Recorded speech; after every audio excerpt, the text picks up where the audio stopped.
우리가 계속해서 우리가 이제 은혜 시리즈를 공부하면서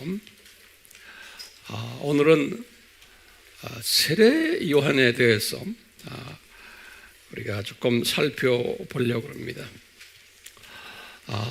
제가 지난 칼럼에서 이 예수님께서 공생애를 하시기 전에 두 가지의 예비 교육 프로그램을 만드셨다라는 말씀을 했어요.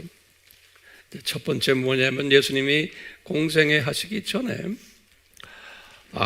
이 세례 요한을 부르셔서 이분을 통해서 이분이 이 예수 그리스도가 하나님의 어린 양으로 오실 것을 외친 이러한 일을 담당케 하시고, 이 세례 요한이 예수님을 이렇게 딱 보고는 자기 두 제자들에게, 안드레와 또 요한에게 저분이 세상 죄를 지고 가는 하나님의 어린 양이다 라고 외치게 하셨어요, 이 세례 요한이.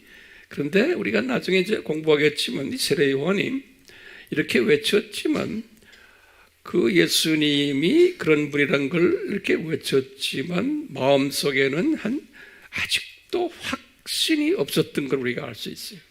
그것은 우리에게도 같은 그 논리가 적용이 되면 우리가 배우게 돼요. 그렇지만 외치게 하셨어요.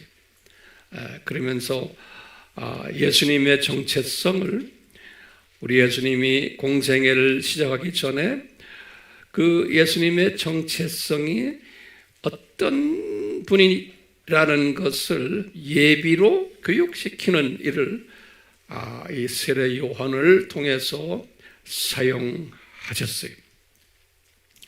이제 이거 첫 번째 세례 요한과의 관계고요. 두 번째 예비 교육은 예수님이 사탄을 교육시키기 위해서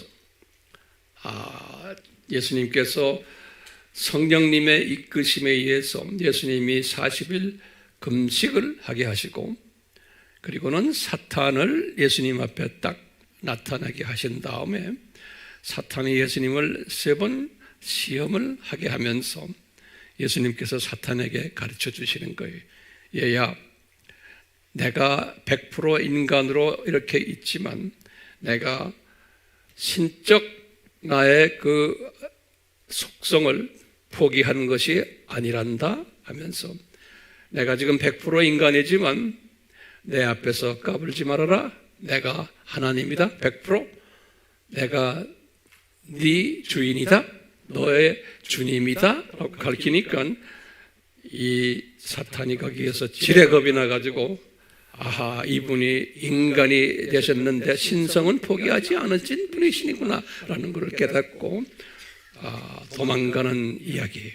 그래서 이제 사탄이 이제 앞으로 예수님 초림부터 시작해서 쭉 해서 이 창조 목적 학교가 끝나는 심판 때까지 계속 사탄을 사용하실 텐데, 교감 선생으로 이 교감이 정확하게 자기가 교감이고 예수님이 교장 선생님이라는 것을 확인시켜주는 그 교육이 지금 이 사탄 교육이에요.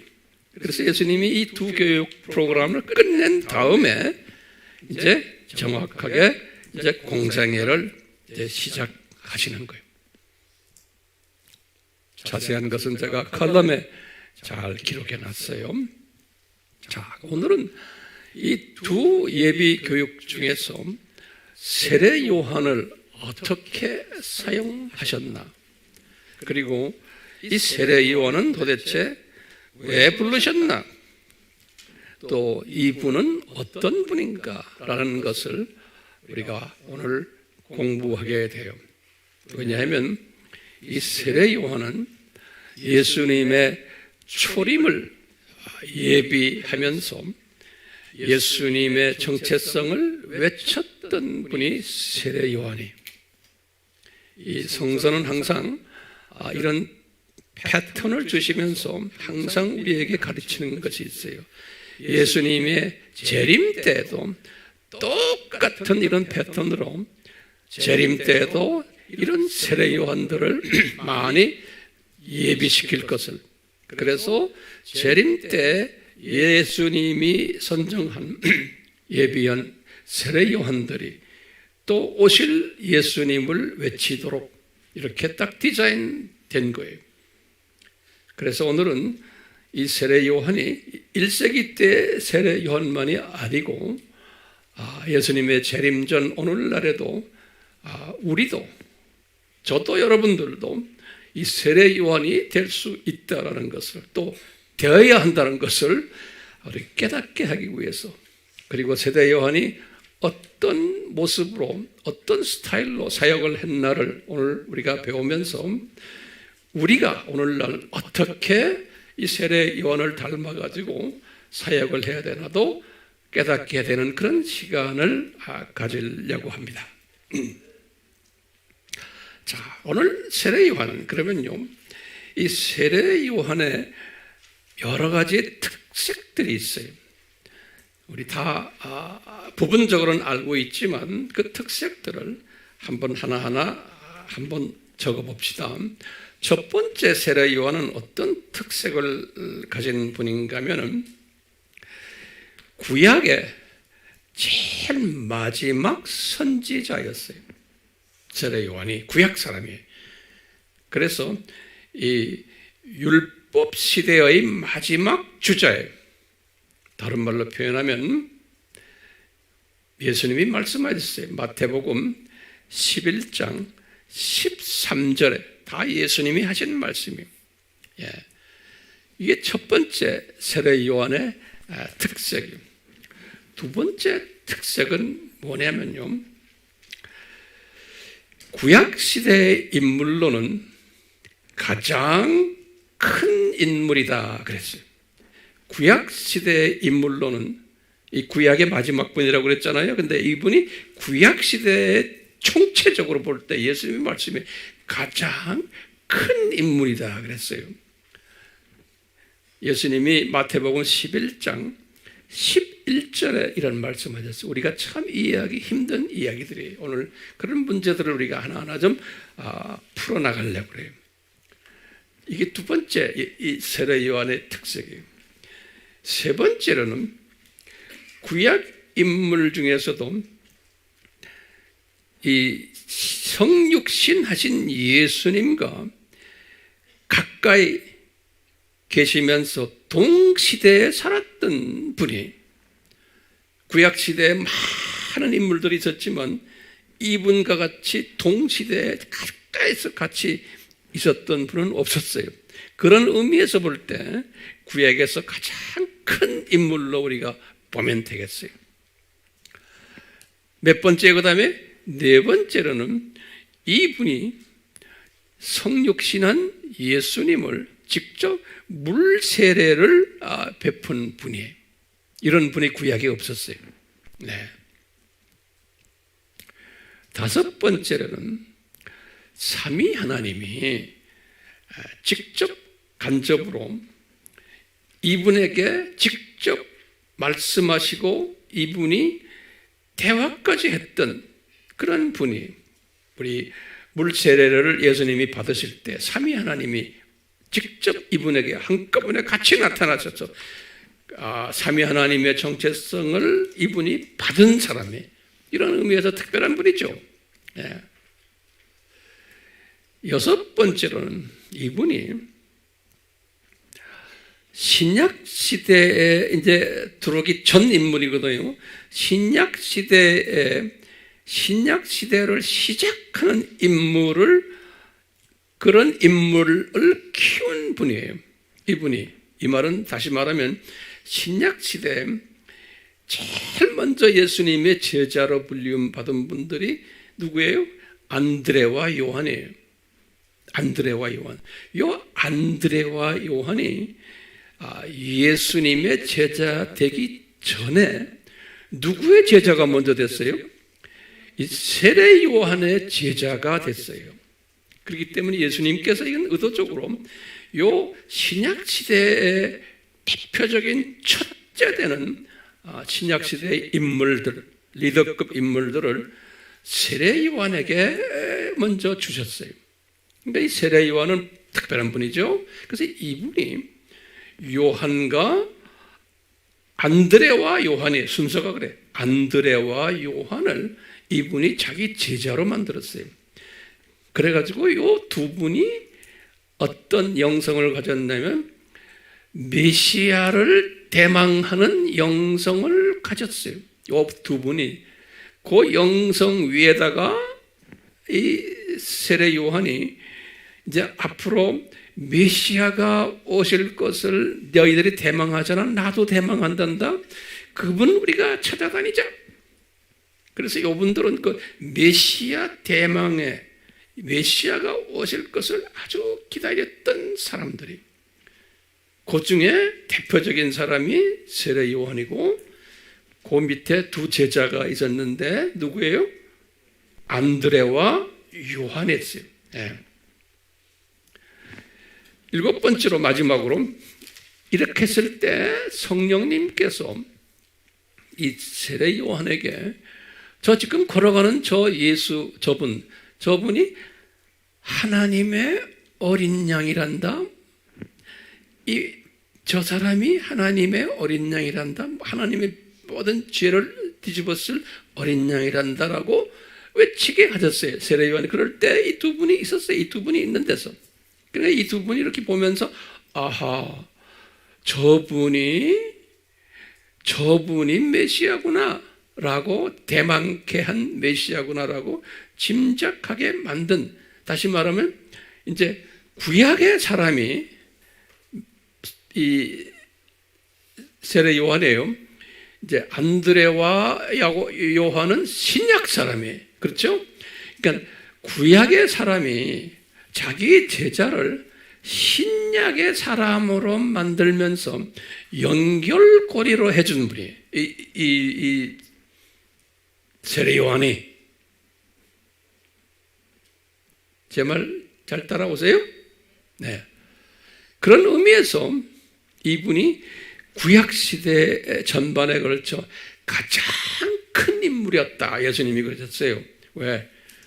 이런 제가 지금 말씀으로 이제 종합해 보면 모세나 다윗이나 그 유명 인사들도 여기 이런 건 못했어요. 네. 왜? 물리적으로 예수님과 같이 지내면서 물리적으로 자기 제자가 안드레와 요한이 예수님의 수제자들이 되는 일에 공헌한 분은 요 세례 요한밖에 없는 거예요. 그런 의미에서 구약 인물로서는 가장 큰 인물이다 그런 거예요. 예수님이 마태복음 11장 11절에서 요거 잘 설명할 수 있겠죠? 네. 근데 이제 우리가 문제가 있어요. 이 무슨 문제냐면 저는 볼 때 세례 요한의 파라독스라 한번 이렇게 제가 말을 만들어 봤어요. 세례 요한의 파라독스예요. 이게 뭐냐? 예수님이 또 뭐라고 말씀하시냐면 똑같은 마태복음 11장 11절에서 그러는 거예요. 그런데 이렇게 가장 큰 세례 요한인데 이분이 천국에서는 가장 작은 사람인데, 다시 말하면 천국에서는, 그러니까 천국이라는 건 교회 시대를 내가 이야기한다고 그랬죠. 예수님이 이때 천국은요. 다시 말하면 교회 시대에서는 이 세례 요한이 교회 시대에 가장 낮은 사람보다도 적은 사람보다 적은 사람이다 그러는 거예요. 기가 막힌 어려운 말씀을 하신 거예요. 그러면 여러분들 대답할 수 있겠어요? 네? 예수님이요, 갑자기 저 양반이 구약시대 최고로 높은 분인데, 이제 그러면서 천국에서는, 그래서 다시 말하면 교회 시대에서는 이 세례 요한이 교회 시대에 가장 낮은 사람들보다도 더 낮은 사람이라는 거예요. 이게 파라독스 아니에요? 예? 이거 여러분들 설명할 수 있겠어요?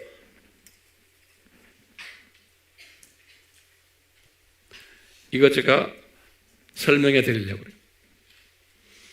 그래요. 이 설명만 받아도 오늘 예배 끝난 것 같아요. 그런데 오늘 제가 좀 할 말이 좀 있어요. 자, 왜 그랬을까? 그러면요, 왜 그럴까요? 구약 시대에는 예수님의 십자가 사건이 일어나기 전 시대예요. 신약은 예수님의 십자가 사건이 일어나서부터 그 십자가의 능력으로 예수님 이름 때문에 우리는 내가 한마디만 하면은 나를 통해서 하나님의 예정된 백성이 천국으로 갈 수 있는 우리는 엄청난 능력을 가진 사람이에요. 이 신약 시대의 사람들은요. 구약 시대의 사람들은 이게 없었어요. 왜 그래요? 예수님의 십자가 사건 이전이기 때문에 그런 거예요. 이 신약 시대의 사람들은 우리가 한마디 하면은 예수님의 이름을 사용해서 한 영혼을 낙원으로 올려보낼 수 있는 파워를 가진 사람들이에요. 그렇기 때문에 세례 요한은 그것이 없었던 거예요. 세례 요한은 그래서 예수님이 지금 이런 이야기를 하시는 거예요. 이 세례 요한은 십자가 사건 일어나기 전에 순교당해서 주님 나라에 간 사람이에요. 이 사람은요. 그렇기 때문에 어떤 참주당한 것이 마태복음 14장 10절이거든요. 성경 구절을 다 기억해 두세요. 마태복음 14장 10절이 14장 10절에 이제 참주당해서 이분이 낙원에 갔겠어요? 한번 여쭤볼게요. 여러분들 못 갔죠? 왜 못 갔어요? 십자가 사건 전이에요. 그렇죠? 십자가 사건 전에 죽은 사람들은 하나님의 예정된 사람들은 어디에 갔을까요? 아브라함의 품에 간 게 분명해요. 누가복음 16장 22절에 우리 다 공부했어요. 우리 이런 걸 잘 모르는 분들은 들어가서 공부하시길 바라요. 그렇기 때문에 이분도 세례 요한도 아브라함의 품에 가서 이 기독론과 삼위일체론 다 제대로 공부하고 그리고 이분이 낙원에 올라갔을 거예요. 그 과정이. 그런데 신약분들은 그렇지 않잖아요. 아무리 조그마한 믿음이 있어도 이분들은 죽어서 아브라함의 품으로 가는 분들이 아니잖아요. 그렇잖아요. 그런 의미에서 예수님이 하시는 말씀이에요. 이 세례 요한 이렇게 유명 인사지만 신약 때의 조그만 사람보다도 더 적은 사람이다. 그런 거예요. 구약 시대에는 엄청난 큰 사람이지만 그래서 이 우리 유명한 우리 베드로가 나중에 우리 마태복음 16장 16절 18절에 그랬어요. 가이사의 빌립보에서 이제 예수님이 물어보잖아요. 그러니까 주는 그리스도시요 살아계신 하나님의 아들이십니다라고 고백한 이야기, 그 유명한 고백 있죠. 그러면서 이제 내가 예수님이요 교회를 이 고백을 가지고서 이 고백 안에 세우겠다 그랬어요. 교회를. 그러니까 교회 시대가 이제 곧 나올 텐데 예수님의 부활 사건 이후부터 교회 시대가 시작이 되는데 이 고백이에요. 교회가 가지고 있는 고백이 뭐냐? 예수님은 그리스도시요 살아계신 하나님의 아들이십니다. 이 고백을 가지고서 교회가 이제 개척이 되고 예루살렘 교회가 이 고백을 외치는 것이 교회라는 거예요.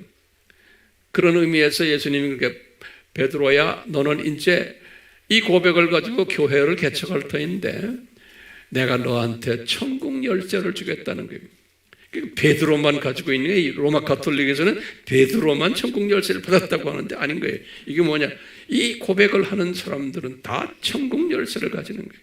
그러니까 저나 여러분들이나 이 메시지를 듣는 누구도 예수 그리스도를 이런 고백을 하는 사람은 내가 전도만 하면 나를 통해서 천국 열쇠가 문을 열리면서 그분이 구원받아서 천국으로 나를 통해서 들어갈 수 있다는 거예요.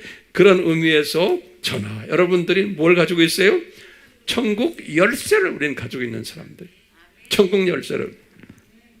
마태복음 18장 18절에 마태복음 18장 18절엔 마태복음 16장 18절과 18장 18절에 그래서 마태복음 16장 18절은 천국 열쇠 이야기고요. 18장 18절에는 뭐냐면 예수님이 하신 말, 너희들이 땅에서 묶으면 하늘에서도 묶을 것이요 땅에서 풀면 하늘에서도 푼다는 말을 너희들 땅에서 전도해서 이 열쇠를 탁 풀면 그분이 구원받아서 하늘나라에 간다는 거예요. 우리가 이제 여러 가지 의미가 있지만 나중에 이제 용서에 관한 의미에서도 여기서 말씀하셨지만 그렇게 아시면 돼요. 그러니까 내가 용서해주고 사람들 나를 통해서 천국으로 올려보는 일도 내가 천국 열쇠를 가졌기 때문에 가능하다는 거예요. 그런데 세례 요한은 그거는 가지고 있지 않다라는 거예요. 세례 요한은. 그런 의미에서 신약 때의 기독교인들보다 세례 요한은 적은 자다라는 거예요. 우리 세례 요한의 파라독스예요.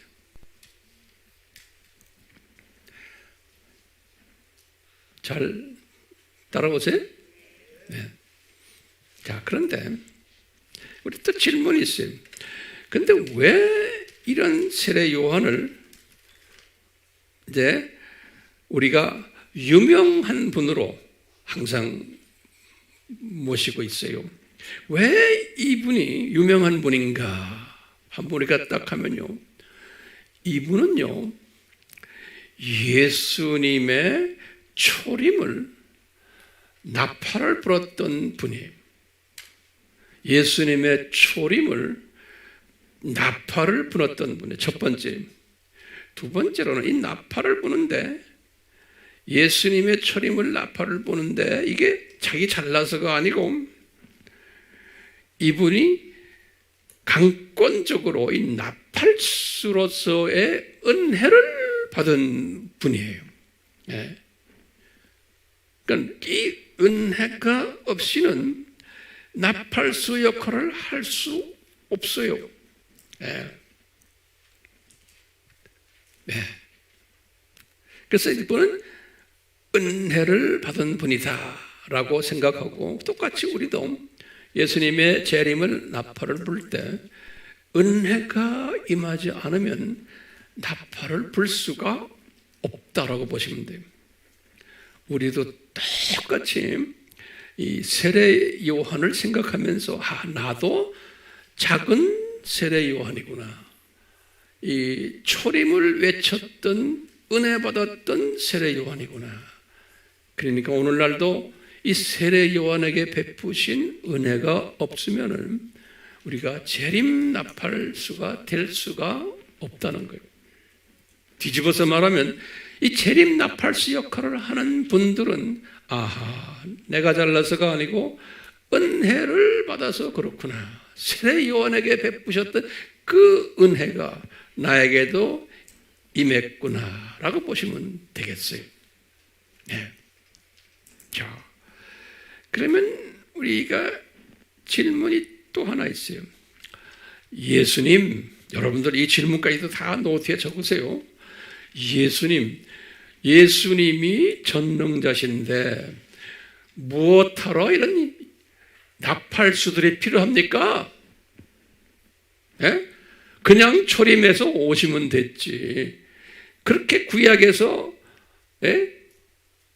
아담 타락부터 시작해서 심지어는 창세 전부터 예수님이 이렇게 오신다고 하셨는데 오시면 되지 뭐하라? 오시기 바로 직전에 세례 요한 같은 사람이 왜 필요합니까? 라고 질문을 할 수 있어요.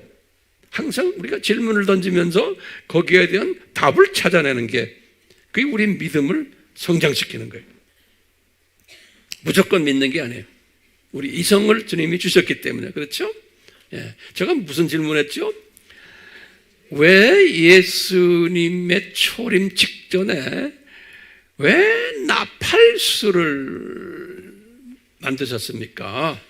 그런데 이 나팔수가 나타날 것을 언제 이야기했어요? 이 나팔수를 내가 예비했다라는 말을 구약에 누구한테 했어요? 에? 왜 나만 쳐다보세요? 말라기 한 거예요. 말라기. 아주 구체적으로 말라기 마지막 장 4장 이제 4절 5절에 제일 마지막 절에 보면 말라에게 예수님이 하신 말이 내가 엘리야를 보내겠다 그랬어요. 엘리야를. 예.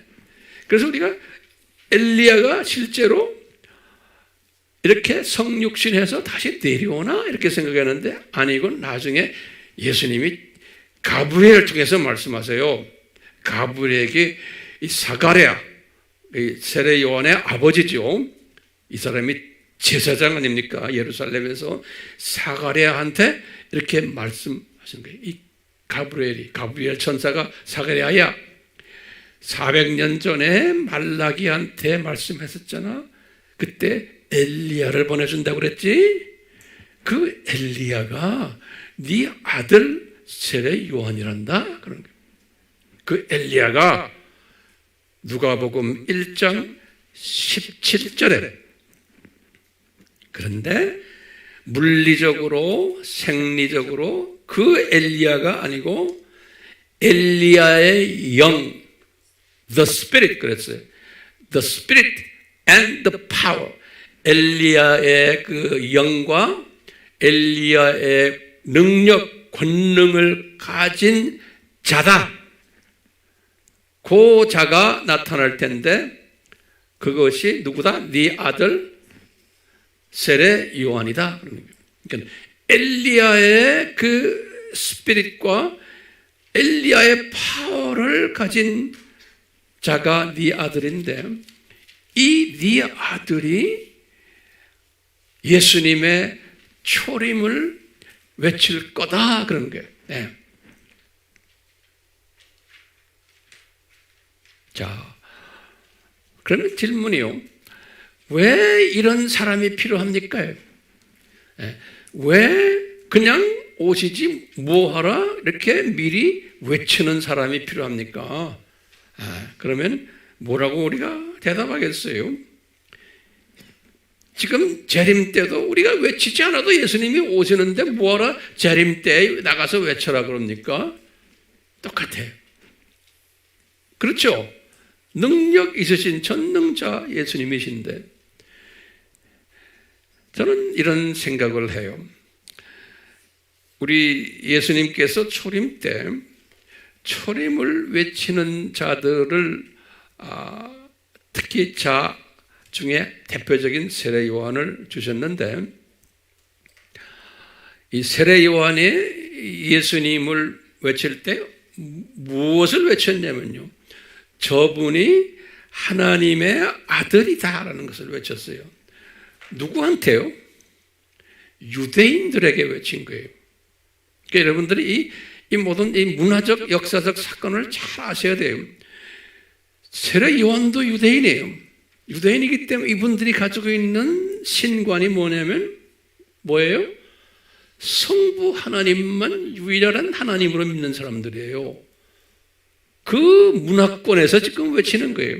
그러니까 그 문화권에서 성부 하나님만, 그 성부 하나님은 우리가 볼 수도 없는 하나님이라고 그 사람들은 믿어요. 거룩한 하나님, 이름도 부르기가 힘든 그런 거룩한 하나님이라고 믿는 신관을 가진 유대인 공동체 안에서 나사렛 출신 저 젊은 청년이 아버지와 동격을 가지고 있는 하나님의 아들이라고 외치는 것은 이게 쉬운 일이 아니에요. 이건 불가능한 거예요. 그렇기 때문에 예수님이 우리 인간 문화 속에서 이제 예수님의 입장에서도 그런 거예요. 예수님이 이런 말씀을 했어요. 요한복음 5장 31절에 중요한 성경 구절에 요한복음 5장 31절에 너희들 인간들도 자기 자랑을 자기의 모든 잘난 것을 자기가 말하면은 신용이 있느냐? 사람들이 믿느냐? 그러는 거예요. 안 믿죠? 사람이 자기 잘난 걸 지가 떠들면 안 돼. 그럼 예수님이 뭐라고 하냐? 제3자가 말해줬을 때 그것이 설득력이 있다는 거예요. 제3자가 말해줄 때 이게 인간의 태생적 약한 부분이에요. 그렇기 때문에 인간을 다루시기 때문에 예수님께서는 자기의 그 정체성, 내가 성부 하나님과 이퀄 파워를 가진 하나님이라는 것을 그 성부 하나님만 믿고 있는 유대교 사람들에게 가르칠 때는 직접 예수님이 30살 먹은 목수 출신이 말하면 그건 믿겠어요? 안 믿어요. 안 믿으니까 믿을만하게 어떻게 했어요? 사람을 하나 이제 택한 거예요. 근데 그 사람은 그냥 사회에서 하층 계급 사람을 지켜갖고 안 되는 거예요. 그 문화 속에서는요, 제일 높은 계급이 뭐예요? 제사장 계급이에요. 귀족 계급이에요. 그렇기 때문에 예수님께서는 디자인하신 거예요. 우리 인간들의 태생적 문제점을 아시고 이 제사장 집안의 아들을 택한 거예요. 그것도 그 제사장은 예루살렘에서 성전에서 제사를 드리는 최고 높은 귀족 그룹이에요. 그게 사가랴. 그 부인이 엘리자벳이에요. 그러니까 이제 예수님께서 자신의 신성과 인성을, 자기의 정체성을 이 유대교 사람들에게 알려주기 위해서 제일 사회적으로 높은 계층인 그 계층 가족을 임명하신 거예요. 그래서 사가랴와 엘리자벳 사이에서. 그렇기 때문에 이분은 항상 인간에게 예수님의 정체성이 가장 중요한 게 뭐냐면 성경의 핵심은 예수가 누구냐예요. 이게 성경 이야기예요. 예? 신구약의 모든 이야기가 다 예수님 이야기예요. 그러니까 우리는 이 예수가 누구냐를 우리는 알지만 이분들에게는 그 당시에 예수가 누구냐를 모르기 때문에 우리 예수님께서는 이 사람, 이 사가랴의 아들 이 양반을 통해 가지고 눈높이로 현장에서 상황화하여서 나팔수 역할을 하도록 하시는 거예요. 예. 나팔수 역할을. 그래서 이분이 나팔수를 하는 과정 속에서 예수님의 마음속에는 이분이 나팔수 하면서 예비하는 예수님의 오시는 것을 길 닦아주는 일만 하는 사람이에요. 그래서 이 주의 오시는 길을 닦아주는 일만 하는 사람이에요. 닦아줄 때 이 사람은 그 기능만 하고는 나중에 순교당했죠. 예. 요 기능만 끝나고는 주님의 이분의 사역은 끝나게 한 거예요. 그럴 때 요 분이 만약에 그냥 이 사역만 하다가 끝나면 안 되거든요. 요 분에게 제자 둘을 붙여준 거예요. 그게 안드레와 누구예요? 요한이에요. 이 안드레와 요한은 세례 요한의 제자들이에요. 예. 그 세례 요한의 제자들이었기 때문에 메시아에 관한 대망하는 것이 아주 높았던 분들이 미리 다 이렇게 예정을 해놓으셨어요. 그래서 이제 이분들 앞에서 이 세례 요한이 이 두 아들들 앞에서 저 돌아가는 저분이 세상 죄를 지고 가는 하나님의 어린 양이다. 이건 유대적인 구약적인 표현이에요. 구약적인 모세적인 표현이에요. 하나님의 어린 양이다. 이분들은 그냥 대강은 알아들었지만 부분적으로는 알아듣지만 거기에 대한 확신은 보기에는 없었다라고 나는 보는 거예요. 그러다가 나중에 이제 때가 돼서 어떻게 됐어요? 요 안드레가 누구를 소개해요? 자기 형 베드로를 소개하는 거예요. 그 다음에 요한이 야고보를, 자기 형 야고보를, 이 동생 둘이에요. 한 집안의 그 동생들이 형들을 소개해가지고 요 네 명이 사총사가 된 거예요. 우리가 지난 시간에 공부했죠? 요 사람들이 신약 시대를 여는 중요한 키 멤버들이 된 거예요. 신약 시대를 여는 키 멤버들이 된 거예요. 그렇죠? 오늘 설교의 중요한 부분이에요. 다시 말하면 우리 예수님이 이렇게 본인이 다 할 수 있는데 예수님께서 그 중간 매체로 세례 요한을 불러서 이렇게 해서 그냥 불러서가 아니죠. 목적이 뭐예요? 누구를 증거하기 위해서요?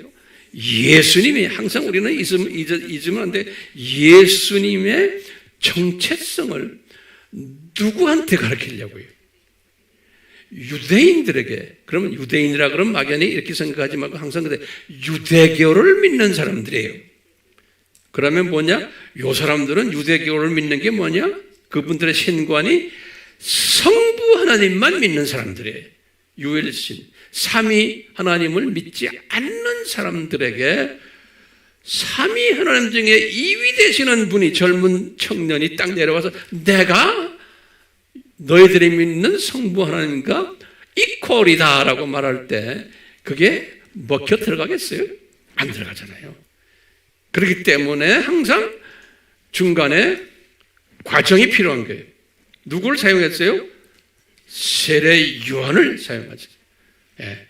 그래서 사가랴 집안에 아주 귀족 집안에 세례 요한을 사용하셔서 세례 요한의 이것 때문에 나중에 감옥에 들어가고 또 헤롯 왕을 욕했다고 해서 참수당하고 이분이 이렇게 해서 하늘에 죽은 이제 미랄이 되면서 이분이 하늘에 죽은 미리 되면서 이분을 통해서 이미 예수님 쪽으로 이제 옮겨간 그 네 분이죠.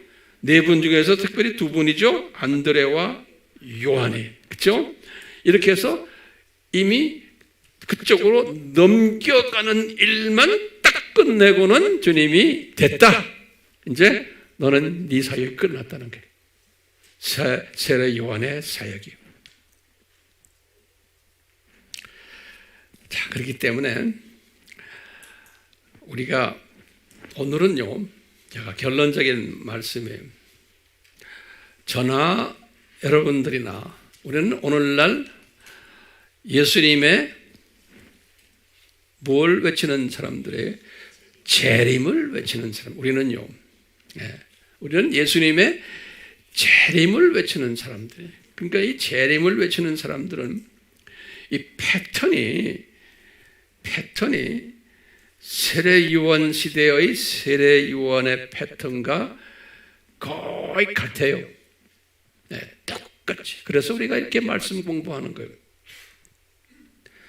그러면 이게 중요한 게 저나 여러분들이 예수님의 재림을 외치는 나팔수가 되려면은 우리가 세례 요한이 돼야 돼요. 동의하세요? 예. 그러면 황 목사님, 세례 요한이 된다는 말이 뭡니까? 그럼 뭘까요? 저는 이렇게 생각해요. 우선 은혜가 임해야 돼요. 아무나 예수님의 재림을 외치는 것이 아니에요.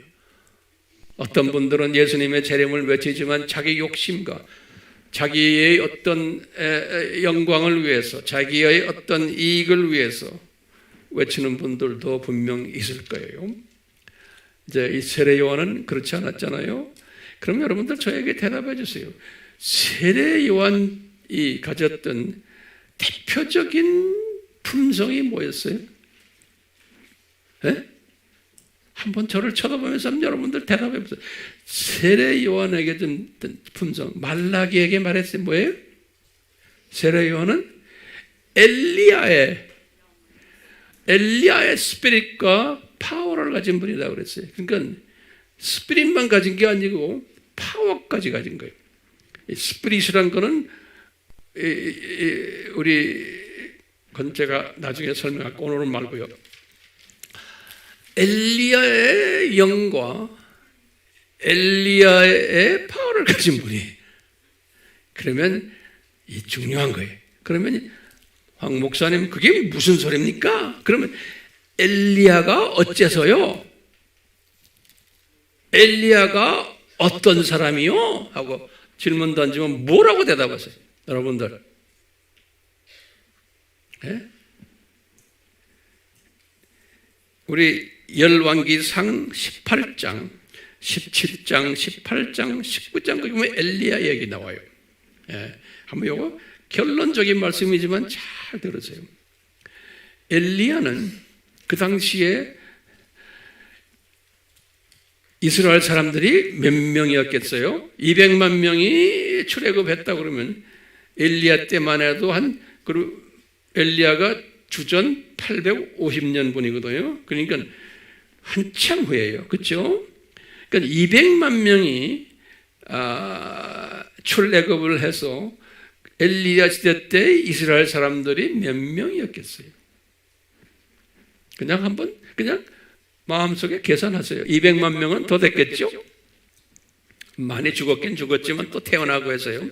자, 그런데 엘리야 시대 때 하나님의 자녀들이 이스라엘 북쪽 이야기하는 거예요. 북쪽 이스라엘 사람들, 남쪽 사람들, 유대 사람들 다 마찬가지예요.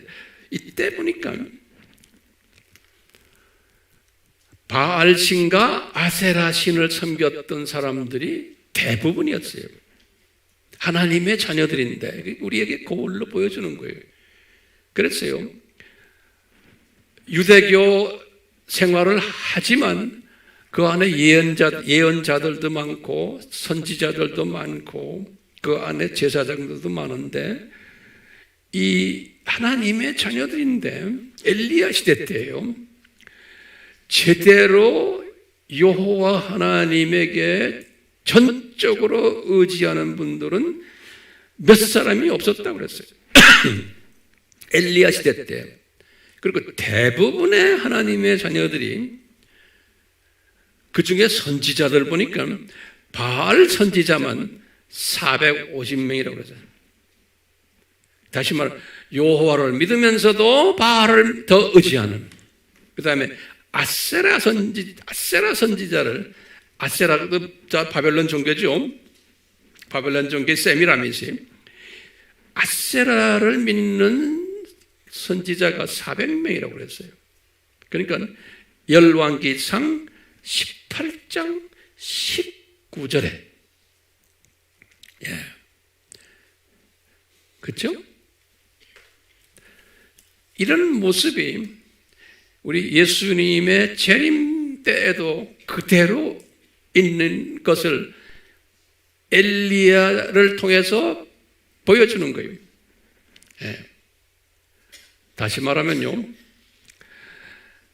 우리가 지금 이 시대에 엘리야 같은 사람은 많지가 않다는 거예요. 그래서 예수님이 바울 시대에도 똑같이 그랬어요. 로마서 11장 1절에서 5절에 그랬어요. 바울에게도 똑같은 말 했어요. 바울에게 그러는 게, 바울이 자기가 이렇게 열심히 복음을 전하는데 정말 예수님을 영접하고 정말 기독교인이 됐지만 바울의 딜레마예요. 그 안에 너무나 세상적인 사람이 많고 세상 종교를 가졌던 것 그대로 가지고 와서 교회 안에서 그냥 같이 섞어서 막 예수님을 섬기고 하는 사람들이 많았다는 거예요. 그런데 바울이 그렇게 하지 말아라 라고 이제 외칠 때마다 자기를 핍박했다는 거예요. 그러니까 이방 사람들이 핍박한 게 아니고 크리스천들과 유대인들이 자기를 핍박했다는 거예요. 왜?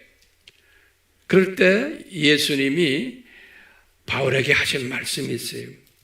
그게 이제 로마서 11장 1절에서부터 5절이 아주 유명한 장이죠. 예수님이 바울에게 뭐라고 그랬어요? 바울아, 너 850년 전에 800년 전에 엘리야 때 생각나느냐? 그러는 거예요. 그러니까 바울이 예, 생각납니다. 그러니까 엘리야 때 소위 하나님의 백성들이라는 사람들이 대부분이 양신을 믿고 있었단다. 구원은 애굽에서 나온 사람들이에요. 애굽에서 나온 사람들인데, 구원받은 사람들인데, 그 중에 알지? 양신을 믿고 있었는데 그걸 양신을 믿지 않고 정말 이름도 없이 빛도 없이 숨어서 나만 열심히 믿었던, 여호와만 열심히 믿었던 사람들이 7,000명이 있었단다 그러는 거예요. 예수님이 내가 7,000명을 남겨두었다 그랬어요. 예수님께서 다시 말하면 이건 하나님의 계획이죠. 대부분의 하나님의 백성들은 딴짓하고 있는데 구원의 기쁨도 없고 이방신을 섬기며 세상 좋아하고 그러면서 그냥 교회 다니는데 교회 자체들도 다 그런 거예요. 그런데 진짜 나만 의지하는 세상 신을 동시에 섬기지 않는 그룹을 7,000명을 내가 남겨뒀단다. 예수님이 그러는 게 바울한테 그러면서 바울아, 네 시대에도 그 당시에 엘리야 때도 7,000명 남겨둔 것처럼 네 시대에도 네 주변에 내가 남은 자들을 남겨놨단다 그러는 거예요. 그러면서 11장 5절에 바울아, you are the remnant 그런 거예요. 네가 remnant다. 네가 남은 자다. 그러면서 그것이 네 실력이 아니다. 거기다 그랬어요. 예수님이 하시면 바울아, 은혜로 네가 남은 자로 남겨져 있단다 그러는 거예요. 그러니까 우리가 이 전적으로 두 주인을 섬기지 않는 사람은 지 잘나서가 아니고 은혜로 remnant 남은 자가 된다는 거예요. 그런데 엘리야도 은혜를 받았기 때문에 그 남은 자가 됐듯이 그 속에 엘리야 시대 때만 해도 7,000명이, 그러니까 내가 보다 1%도 안 돼요. 전체 이스라엘 사람들의 인구의 7,000명이면 1%도 안 돼요. 퍼센테이지 집에 가서 한번 따져보세요. 1%도 안 되는 사람들, 남은 자들을 내가 은혜로 남겨놨다는 거예요. 똑같이 그게 누구 이야기? 엘리야 이야기. 똑같이 바울 시대에는 엘리야가 바울이에요. 그래서 내가 너를 은혜로 남은 자로 남겨놨단다. 로마서 11장 5절에 그랬어요. 그러니까 바울이 엄청 깨달은 거야. 아하, 이게 자라? 은혜가 없으면 안 되는구나. 이렇게 구원받아서 교회 생활을 하지만 은혜가 없으면 이 세상 더 좋아하는구나 라는 것을 바울이 깨달은 거예요. 똑같이 세례 요한도 은혜를 받았기 때문에 요 엘리야 스피릿과 엘리야 파워를 가진 거예요. 요 세례 요한도 지 잘나서가 아닌 거예요. 똑같이 우리가 지금 예수님의 재림 전에도 남은 자들이 있는데 요 사람들은 예수님의 재림을 외치면서 소위 말하면 돈 섬기지 않고 권력 섬기지 않고, 어떤 분들은 우리 교단 엄청나게 큰 교단이고 전통 있는 교단 섬기지 않고 다 우상들이에요. 우리 교회 대형 교회가 큽니다. 우리 교회 선교 많이 하고 뭐하고 건물도 이런 거 다 우상이에요. 이런 거 섬기지 않고 우리 목사님은 뭐 어디에서 박사 받았고 뭐 유명합니다. 그분 뭐 얼마나 유명한지 아세요? 한번 그분 설교 나오면 몇만 명이 뜹니다. 1시간 내에. 이런 거 자랑하지 않고 누구만 자랑하는 거예요? 예수님만 자랑하는 이런 사람은 많지 않다는 거예요. 그리고 이런 사람은 소수로 만들어놔서 주님께서 사용하신다는 거예요. 그러니까 저도 마찬가지예요. 유튜브에서 황용현 목사 하면 뭐 이렇게 사람들이 많이 들으면 제가 항상 겁이 나는 거예요. 주여, 제가 변질되지 않게 해주세요. 그러니까 적당히 사람 보내주세요. 꼭 필요한 사람만. 내가 변질되지 않게. 왜요? 제가 이 원리를 알기 때문에 그러는 거예요. 이 원리를 알기 때문에.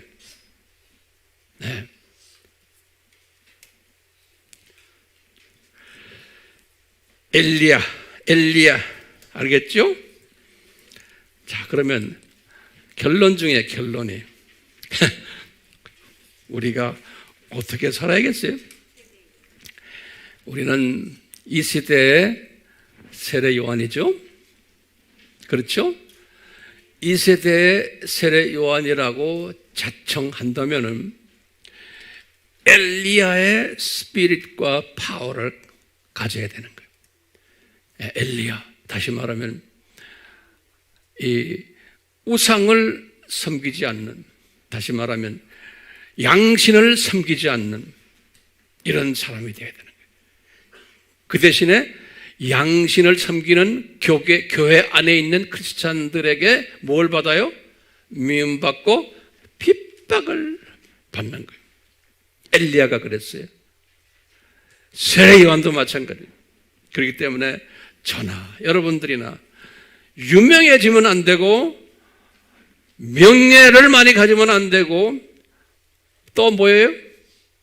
미움받아야 되고, 그런데 내가 잘못해서 미움받으면 그런 건 미움받아야 되겠지만 누구를 전할 때, 예수님을 전할 때 미움받게끔 되어 있는 거예요. 그렇기 때문에 이 종교다원주의자들이 우리가 당신들 회개해라 그러면 미움받을 때 최소한 저나 여러분들은 엘리야 반열에 들어왔더라고 저는 보는 거예요. 엘리야 반열에. 그러니까 주변에 우리에겐 지금 이 종교다원주의라는 이 큰 우상이 우리만이 아니라 전 세계를 지금 점령하고 있고 앞으로 점점 더 그렇게 될 거예요. 자, 그러면 이제 세례 요한을 주님이 이렇게 주셨을 때 예수님께서 세례 요한을 통해서 예수님의 제자들을 이제 만들어내는 일을 하다가 세례 요한은 이제 가셨는데, 세례 요한이 어떤 역할을 했느냐? 엘리야 역할을 하면서 이분이 오실 예수 그리스도, 유대교 안에서의 그 유일신 사상이 있는 그분들에게 예수 그리스도의 성령님의 삼위 하나님의 이 사상을 집어넣기 위해서 눈높이로 유대 문화 속에서, 현장에서, 그 역사 속에서 예수님이 딱 나타나실 것을 소위 연착륙시켰다. 저는 이런 단어를 좀 쓰고 있습니다.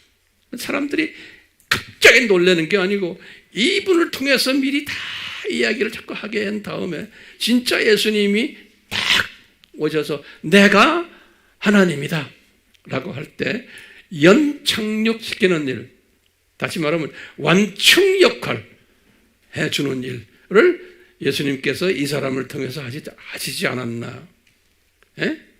완충 요건이 갑자기 이런 완충 인물이 없으면은 예수님이 갑자기 이런 유대인 사람들에게 내가 삼위 하나님 중에 한 분이다, 당신들이 믿는 성부 하나님과 내가 이퀄이다 하면 이게 되겠습니까? 안 돼요. 그러니까 이 충격을 좀 완화시키는 그런 일을 하지 않았나? 저는 그냥 혼자서 묵상하고 있어요. 똑같이 이 원리가 우리 예수님의 재림 때도 우리가 예수님이 이제 공중에 쫙 나타나고 나팔 소리 들리고 할 때 우리가 미리 말해주지 않았으면 엄청난 충격받을 거예요, 사람들이. 특히 기독교인들이. 그렇죠? 그러니까 우리는 세례 요한처럼 무슨 일을 하는 사람이라고 봐요? 완충 역할을 해주는, 이 사람들이 믿든 안 믿든 그냥 자꾸 알려주는 것밖에 없어요. 예. 그러니까 이 완충 역할을 준비하신 우리 예수님을 내가 이렇게 묵상하면서 우리 예수님은 정말 고린도전서 13장에서 말하는 사랑이 많으신 분이구나. 우리 피조물들을 대할 때 너희들이 완충자가 필요하다라는 것을 미리 아시고 이 세례 요한을 준비시키시고, 그러니까 우리 예수님 올 때 참 이분이 온유하신 분이구나.